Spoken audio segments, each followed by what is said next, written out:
Bonsoir et merci de nous rejoindre pour faire le tour de l'actualité en Moselle. Voici les titres de ce lundi 13 mars.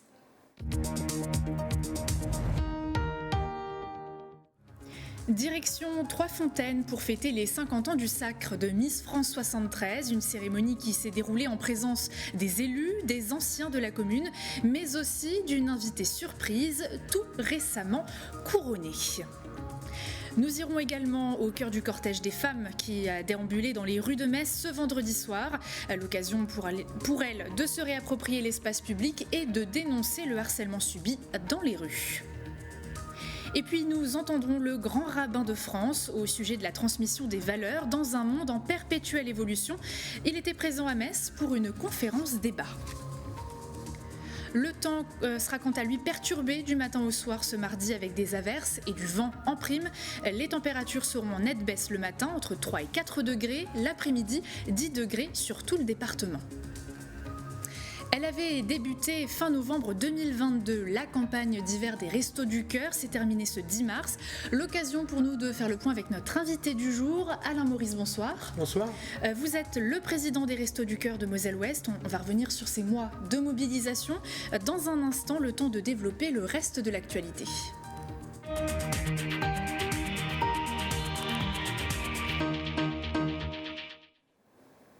Isabelle Krummacher est un enfant du pays de Sarrebourg et plus précisément de Trois-Fontaines. En 1973, elle devient la première Miss Lorraine à remporter le concours de Miss France, un honneur pour les habitants qui l'acclament dès son retour dans la commune. 50 ans plus tard, la municipalité a décidé de célébrer son sacre en présence des aînés de la commune pour leur repas annuel, mais aussi avec une invitée de marque récemment couronnée. Regardez. Nous fêtons les 50 ans du couronnement de Miss France 1973, Isabelle Krummacher. 50 ans de règne pour la première Miss Lorraine devenue Miss France en 73 et 50 ans de fierté pour ses habitants de Trois-Fontaines. À l'initiative du maire, les aînés ont donc partagé leur repas annuel avec celle qui a fait découvrir la vallée de la Bièvre à la France entière. C'est une fierté pour Trois-Fontaines parce qu'il n'y a pas beaucoup de villages en France qui ont eu l'honneur et la joie d'avoir une Miss France.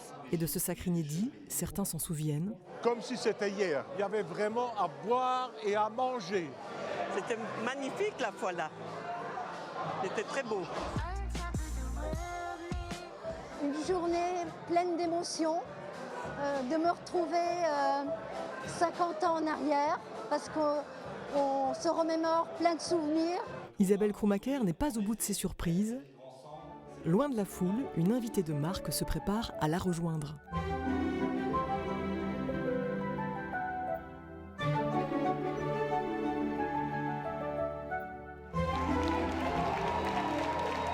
C'est Indira Ampio, Miss France 2023, qui n'a pas hésité une seconde à se déplacer dans le canton de Sarrebourg. C'est d'ailleurs sa mission principale, rencontrer la population à travers l'Hexagone.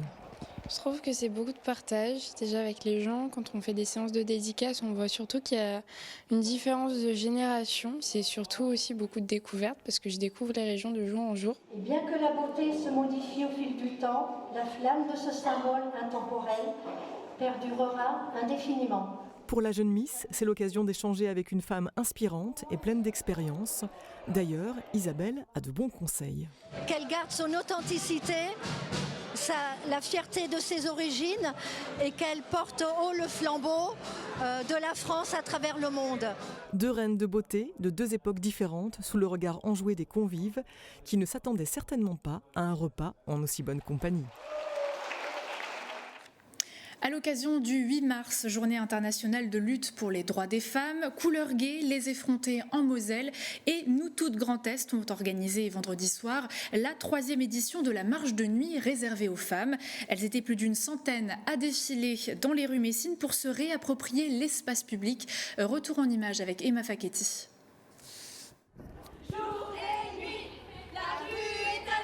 Jour et nuit, la rue est à nous. Avec ce slogan, ces dizaines de femmes de tout âge font entendre leur voix dans les rues messines. Une manière de se réapproprier l'espace public. La non-mixité, en fait, c'est plus une action symbolique qu'autre chose. Donc, en fait, ça permet de se retrouver entre femmes.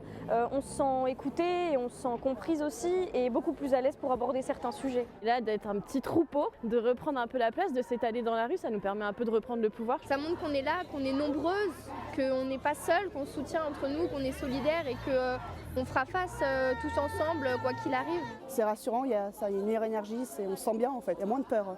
Selon une étude Ipsos, publiée en 2020, 81% des femmes en France ont déjà été victimes de harcèlement sexuel dans les lieux publics. Quand une femme dit non, c'est non. Un sentiment d'insécurité ressenti le jour et surtout la nuit. On peut déjà être victime de sifflements, harcèlement, voire plus malheureusement. Mais c'est une ville relativement sécure. Mais dans notre éducation, dans notre habitus, on a été habitué à développer effectivement des comportements comme mettre ses écouteurs et marcher très vite pour être imperméable aux éventuelles avances de la jante masculine. Moi j'ai la chance d'être maman de deux jolies jeunes filles qui ont 14 et 12 ans et je sais pertinemment, parce que les chiffres le prouvent, qu'un jour ou l'autre elles seront forcément harcelées ou agressées, qu'elles auront des ennuis parce qu'elles sont femmes. Au cours de cette marche nocturne, le cortège s'est symboliquement rassemblé devant la cathédrale de Metz pour rendre hommage à Élodie, victime d'une tentative de féminicide par son ex-conjoint. Le mercredi 8 mars, journée internationale de lutte pour les droits des femmes, une odieuse agression contre une Messine, une femme, Élodie, poignardée à plusieurs reprises par un homme qui la connaissait. Spiritualité et valeurs humanistes étaient au programme d'une conférence débat à l'hôtel de ville de Metz avec en invité d'honneur Haïm Corsia, le grand rabbin de France, à l'occasion d'évoquer la transmission des principes religieux dans un monde moderne et numérique. Comment appréhender notre société en constante évolution ? Pour le grand rabbin de France, il faut sans aucun doute se concentrer sur des préceptes immuables. L'amour, le don de soi, l'engagement. Des thèmes et des valeurs abordés lors d'une conférence débat au cœur de l'hôtel de ville de Metz. L'objectif, comprendre l'équilibre entre les textes sacrés et le monde moderne, voire numérique, qui nous entoure. La Bible ne parle pas d'Internet et elle ne parle pas de la haine sur Internet. En revanche, aujourd'hui, quand il y a marqué « tu aimeras ton prochain comme toi-même », c'est « je n'aimerais pas qu'on dise du mal sur moi ». Sur Internet. Alors moi, est-ce que j'ai besoin de liker un message un peu méchant contre quelqu'un ou pas? Est-ce que j'ai besoin de donner de la crédibilité à tous ces messages de haine et de violence? Non. Aller plus loin en se retournant en arrière et en conservant les valeurs qui sont les nôtres pour pouvoir construire quelque chose de nouveau, là est le secret finalement de la construction de notre société d'aujourd'hui. En traitant de l'actualité avec subtilité, le rabbin Haïm Corsia a évoqué la souffrance, l'innovation, le respect des opinions et même le rire.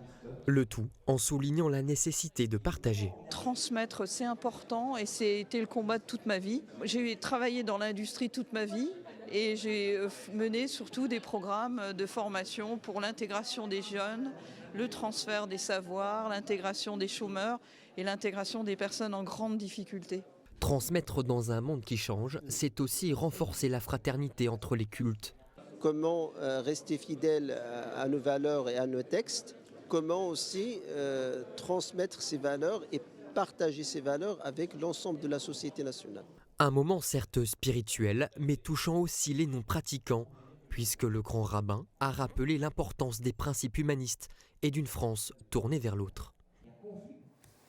À Metz, la zone de défense et de sécurité Est et les gouverneurs de province du Luxembourg et de Namur en Belgique ont fait le bilan sur les accords de Tournai 2 10 ans après la signature. Une convention qui permet aux autorités belges et françaises à la frontière de s'aider dans un cadre exceptionnel, comme lors d'attentats ou encore de catastrophes climatiques. Et depuis 5 ans, la convention de Metz permet aussi aux provinces belges et plusieurs départements du Grand Est de s'accorder sur la grande délinquance. Désormais, une nouvelle convention officialise aussi l'intervention des secours dans les deux pays. On peut avoir à travailler sur des phénomènes plutôt de patrouille mixte, de contrôle routier conjoint qu'on opère par exemple au moment des grands départs en vacances. On a de nouvelles perspectives qui s'ouvrent et on vient de signer une convention dans cet objectif-là en matière de sécurité civile, de chapeauter des accords locaux qui ont d'ores et déjà été conclus entre 2019 et 2022 pour les plus récents, entre les départements côté français et les provinces côté belge, en matière de sécurité civile et de secours aux personnes. Donc aujourd'hui, l'objectif est évidemment d'avoir un cadrage juridique plus solide pour permettre des interventions mutuelles. Chaque année, une cinquantaine d'interventions en coopération avec les sécurités civiles des deux pays sont réalisées des deux côtés de la frontière. Foot, volley ou encore handball, place au sport maintenant avec notre chroniqueur Jean Milon.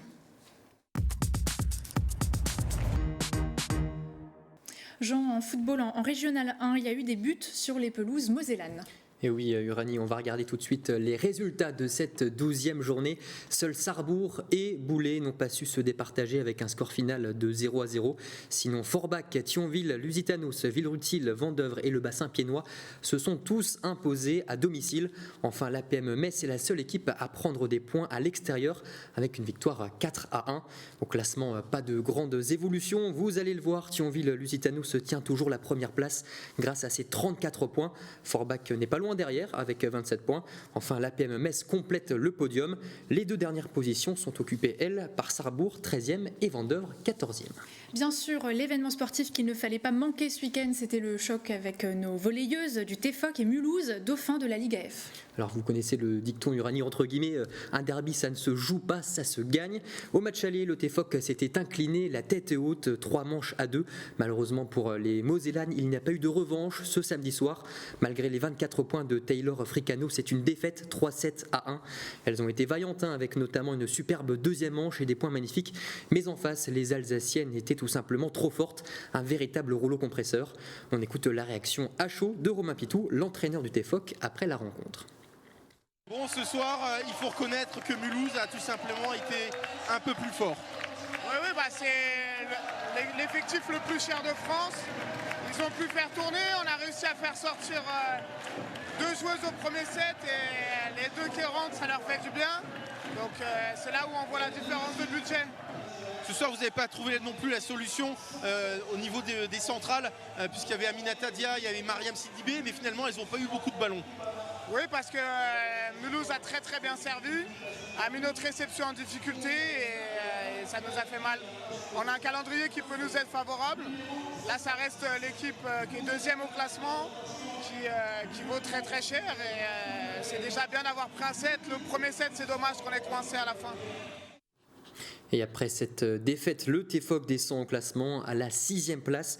Le prochain match se jouera à l'extérieur ce mardi 14 mars contre Marc-en-Barœul.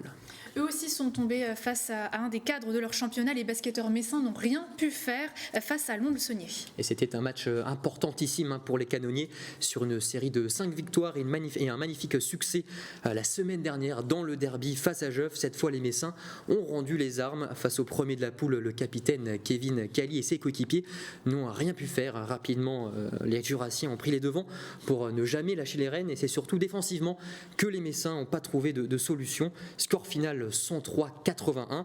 Malgré tout, grâce à leurs points glanés en Coupe de France, les canonniers restent deuxième à égalité avec les Alsaciens du Wosb et donc sont toujours en course pour jouer les playoffs d'accession en National 1 en fin de saison. On va terminer avec du handball en commençant par les Dragons. Elles se sont fait peur ce week-end à Toulon. 33-32, Uranie, c'est le score de ce match indécis jusqu'aux dernières secondes et un but de Chloé Valentini à la toute fin pour finalement l'emporter. À noter aussi la belle performance de Bruna De Paola avec ses 8 buts en seulement 30 petites minutes de jeu. Au classement, bien sûr, les Messines sont toujours premières et comptent désormais 15 victoires en autant de rencontres. Et le prochain rendez-vous, c'est ce mercredi à 20h aux Arènes contre Saint-Armand. Un match bien évidemment à suivre en direct sur Moselle TV. Vous retrouverez Mathieu Anquinet et Arnaud Demerlet aux commentaires. Arnaud Demerlet qu'on retrouvera également aux commandes de Sarrebourg-Cherbourg. Ce sera le 18 mars, toujours sur Moselle TV. Et oui, Uranie, 21e journée de Pro League pour les Sarrebourgeois qui n'ont pas joué ce week-end. Au classement, Sarrebourg est 11e et Cherbourg 12e. Un match capital donc pour les handballeurs mosellans qui restent sur une défaite face à Tremblay. Rendez-vous donc samedi au centre sportif Pierre de Coubertin et sur Moselle TV bien sûr pour suivre cette rencontre. Coup d'envoi 20h30. Merci Jean, c'est noté. Merci pour ce tour d'horizon sportif. On passe à la suite. Il y en a qui jettent leur dévolu sur le sport et à l'heure du numérique, d'autres ne jurent que par le papier. Les philatélistes, ils se sont réunis ce week-end à Hayange pour exposer leur collection et chiner de nouveaux trésors à l'occasion de la fête du timbre. Mais est-il toujours convoité justement ce timbre? Élément de réponse dans ce reportage.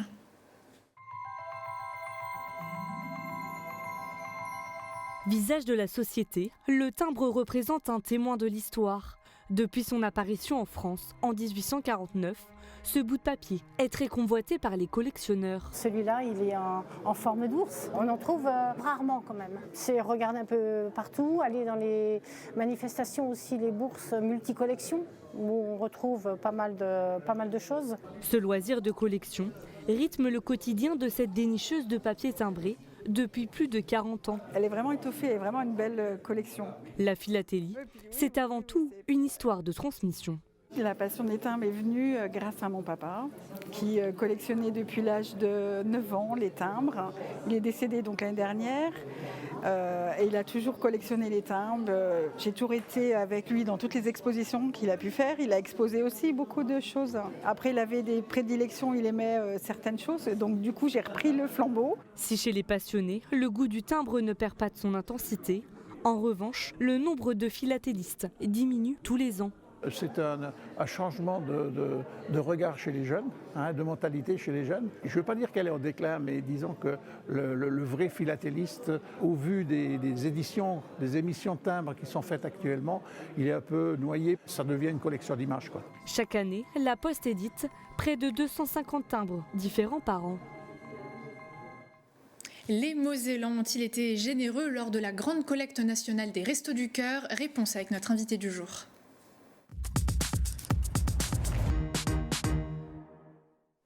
Alain Maurice, bonsoir. Bonsoir. Je rappelle donc que vous êtes président des Restos du Cœur en Moselle-Ouest. Les 3, 4 et 5 mars dernier, les bénévoles attendaient la population à la sortie des supermarchés pour récolter des denrées, mais également des produits d'hygiène.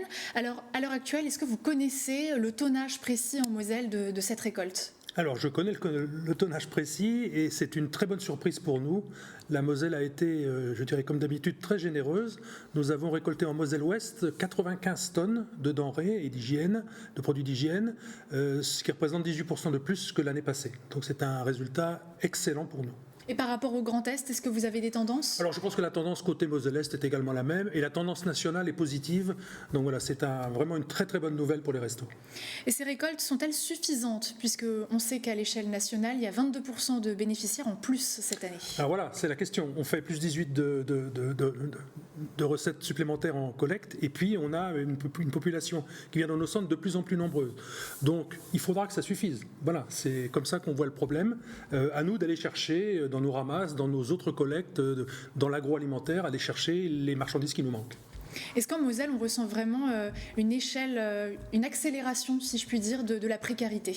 Ah oui, c'est très clair. Vendredi, c'est donc, vous l'avez dit, la fin de la campagne d'hiver. Vendredi 10 mars, oui. 10 mars. Cette campagne d'hiver est en augmentation d'un chiffre qui fait peur, 26,90% de repas distribués en plus par rapport à l'année passée. Donc, vous voyez, et toute la population qui vient est une population souvent, alors nous avons les habitués bien sûr, mais une population nouvelle que nous ne connaissions pas. Type de profil ? Des profils tout à fait nouveaux, des gens qui travaillent, c'est ça qui nous inquiète beaucoup, des gens qui travaillent mais qui, compte tenu de l'augmentation du panier alimentaire dans les hypermarchés, etc., n'arrivent plus à suivre et ont besoin de nous. Voilà, ça c'est une très grande inquiétude pour la campagne d'été qui a commencé ce matin dans certains centres déjà. Alors c'est l'occasion aussi de rappeler que vous n'êtes pas qu'une aide alimentaire, vous avez d'autres missions. Est-ce que vous pouvez nous détailler un petit peu cela ? Alors j'ai toujours l'habitude de dire que nous marchons sur deux jambes. L'aide alimentaire est une jambe. L'autre, c'est ce qu'on appelle chez nous l'aide à la personne, car on considère qu'il vaut mieux aider à la réinsertion que simplement de distribuer uniquement des produits alimentaires. Donc c'est toutes des activités qui sont proposées du type vacances pour les ados, du type cinéma. On dépense à peu près 7 000 € de places de cinéma tous les ans pour emmener les gens. C'est des ateliers de français pour apprendre les rudiments du français, c'est de l'aide aux devoirs, c'est des salons de coiffure à l'intérieur, etc., etc., etc. Et de l'aide administrative qui, vis-à-vis des migrants et d'autres personnes, devient très importante. Vous l'avez dit, la campagne d'été vient de démarrer. Alors est-ce que par rapport à celle d'hiver, il y a des objectifs particuliers ? Alors, la campagne d'été, on pourra bientôt parler d'une seule campagne. La seule différence entre l'hiver et l'été aujourd'hui, c'est que l'accès au barème est un petit peu plus difficile que l'hiver. Mais on s'attend à une augmentation, je l'espère, inférieure à ce que je vous ai dit tout à l'heure pour l'hiver, bien évidemment, mais supérieure à 10%, ça ne fait aucun doute, compte tenu de ce que nous avons connu l'hiver. Beaucoup de gens de l'hiver vont se retrouver l'été, et donc on s'attend encore à des lendemains un peu difficiles. Pour accompagner toutes ces personnes, il faut bien sûr des bénévoles. Vous en cherchez toujours ? On en cherche en permanence puisque la moyenne d'âge est élevée, donc beaucoup de bénévoles arrêtent à un moment lorsqu'ils dépassent un certain âge. On recherche aussi des profils très particuliers. On recherche un prospecteur, on peut rechercher des gens qui vont faire responsable de centre, qui vont faire responsable de stock. On recherche des caristes, on cherche un certain nombre de populations. Et puis bien sûr, dans tous les centres, on cherche des gens et pour faire de l'aide à la personne et pour aider à l'aide alimentaire. Merci Alain Maurice pour votre participation et ces éclaircissements. À bientôt. Merci beaucoup. Et avant de conclure, tous sur le pont à Thionville, le gros chantier du réseau Cité-Zen avance bien. 2 ponts sont en construction près de la gare et de la 3e partie du tablier entre le parking du Bastion et le château d'eau est lancé. L'ouvrage de 160 mètres accueillera le projet d'ampleur de bus à haut niveau de service de la commune pour 2026. Ce pont devrait être terminé à la fin de l'année pour une ouverture envisagée début 2024. Merci beaucoup de nous avoir suivis. Pour ne rien rater de l'actualité en Moselle, rendez-vous sur nos réseaux sociaux et notre site internet. Pour la suite de votre programme, retrouvez exceptionnellement Mathieu Anquinet dans Moselle Sport. Mais pas d'inquiétude, votre numéro de Graouli Mag aura bien lieu demain, mardi, donc à 18h30 pour revenir sur le match qui a lieu donc ce soir face au Havre. Très belle soirée sur Moselle TV et très bonne semaine à tous.